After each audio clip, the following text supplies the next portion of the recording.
Hi, it's me again. Thank you again for coming back to my channel.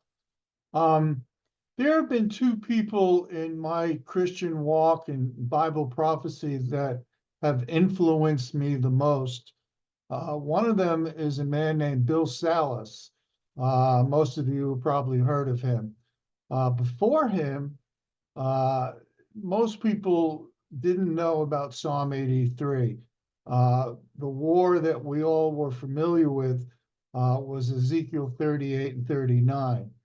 But Bill came out with the scenario of a war before the Ezekiel 38 war, and this, of course, was the Psalm 83 war. Now, in my opinion, you really can't understand Bible prophecy in these last days without understanding Psalm 83. The reason I say that is because in Ezekiel 38, it says that Israel will be dwelling in peace and without walls before it is attacked by Russia and Russia's allies. Now, in my opinion, the only way that this scenario can happen is with the Psalm 83 war. Um, After the Psalm 83 war, Israel will be victorious and they will destroy all of their near neighbors, the inner ring, as Bill Salus puts it, uh, and will take over their land, the land that they were promised thousands of years ago. And there will be no Muslims to attack Israel like they are now. So they won't have any walls to protect them, and they'll take over that land and they will be dwelling in safety. And this will be the exact fulfillment of what it says in Ezekiel 38. So it's important to understand Psalm 83. And again, we need to remember that Bill Salus was the one that introduced this. And in my opinion, he's exactly correct. Now, you may be asking yourself, what does this have to do with Macron? Well, I actually have something to say about that. And I don't think you'll hear this too many other places. But if you'll be patient with me, I would like to introduce you to a new scenario, something that I think is accurate and makes a lot of sense. And I would like to present it to you. And hopefully you'll give me the time. And if you find this interesting, let me know. Okay? Okay, now the other person who has influenced me the most in my understanding of Bible prophecy is a man called Jim Barfield. Jim Barfield is the man who introduced us to the copper scrolls. Now, the copper scrolls were found in Qumran. This is the same area where the Dead Sea Scrolls were found. So there's a lot that was dug up in Qumran in that area that was important for the world. And Jim, as I said, he didn't find the copper scrolls, but he was the only person who could decipher what was on the copper scrolls.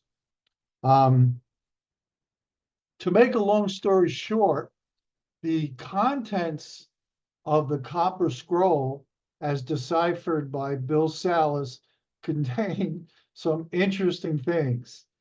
If correct, and I believe it's correct, this cave behind me, which is also located in the Qumran area, contains, are you ready for this? This cave contains the Ark of the Covenant, the treasures from the Solomonic temple area, all of that gold, all of that silver, all of those precious jewels, all of that. And Solomon was considered the richest person in the world, and even more than Bill Gates and other people today. But they believe that all of that gold and silver and treasure is also in that cave behind me. They also believe that the artifacts from that temple area are in there. In other words, the priestly garments and the articles that they use to worship God in the Holy of Holies are also buried in that cave. And also, believe it or not, they believe that there's a possibility that the ashes of the red heifer from the previous ashes of the red heifer are in that cave also. Um, Also, they believe that the Mosaic tabernacle, the one that was used as a temporary worshiping temple set up by Moses in the wilderness. They also believe that temple, not the temple, the tabernacle is also in that cave.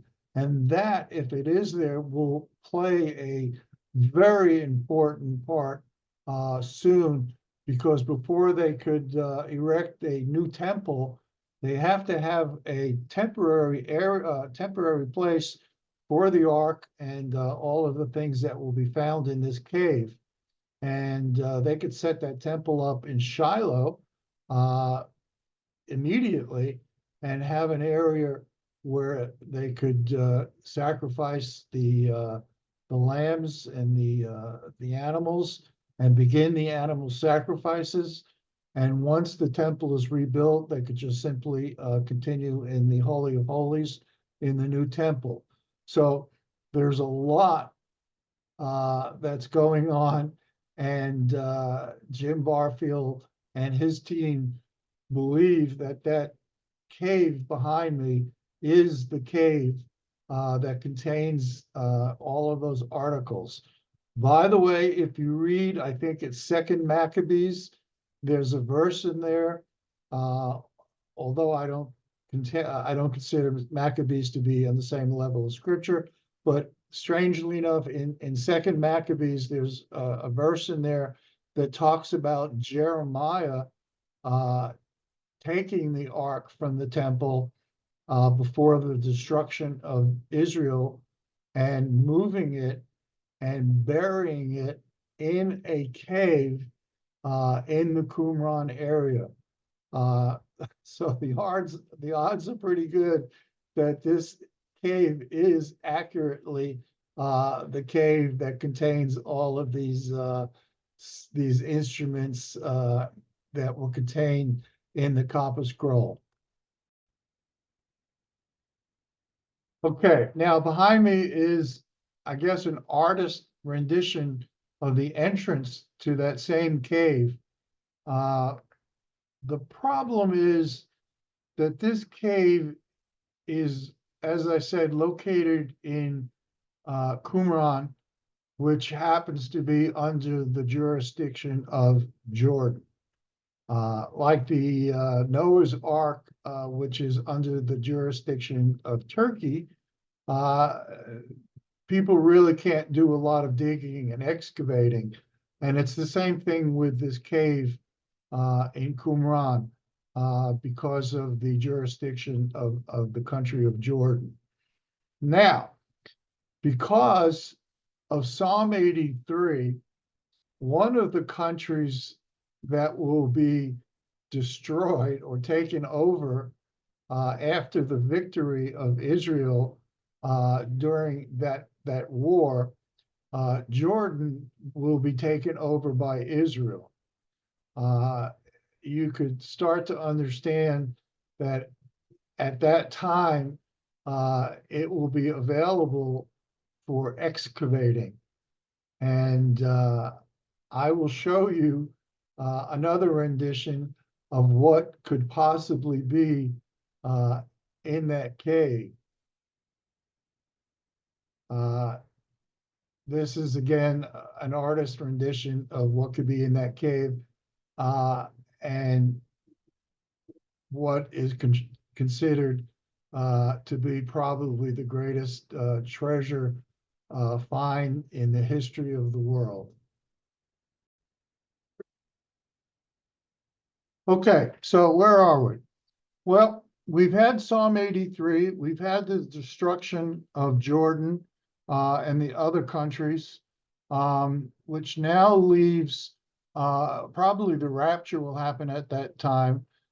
So we now have the time when everything changes, the 70th week of Daniel. This is the time that the Antichrist comes in and takes over. And what a perfect time for Macron to do this. Now, I know Macron is the Antichrist, so this is my scenario, but it's based on what I know to be true. But I can't vouch for this exact scenario, but I think it's pretty accurate. And that is that Macron will find the cave. He will excavate the cave probably 15 minutes after Jordan is relieved of its statehood. He and his people will take the contents, and Macron will probably arrive into Jerusalem, maybe even on a donkey, I don't know. But he will arrive into Jerusalem and he will present Israel and the Sanhedrin, which will probably be the governing authority at that time. He will present them with the Ark of the Covenant and all of these treasures that will be found in the cave. Now, you could imagine that almost immediately he will be coronated as the Messiah, because he will be riding into Jerusalem. He will give them their Ark of the Covenant. He will give them all this gold, all this silver, all of the vestments, the Mosaic tabernacle. He will give this to Israel, and the Israeli people will worship this man as the Messiah, and he will therefore be coronated as the Messiah at that time. Now, there's a ton more information that I could present, but I'm not going to do that at this time. I like to keep these videos short.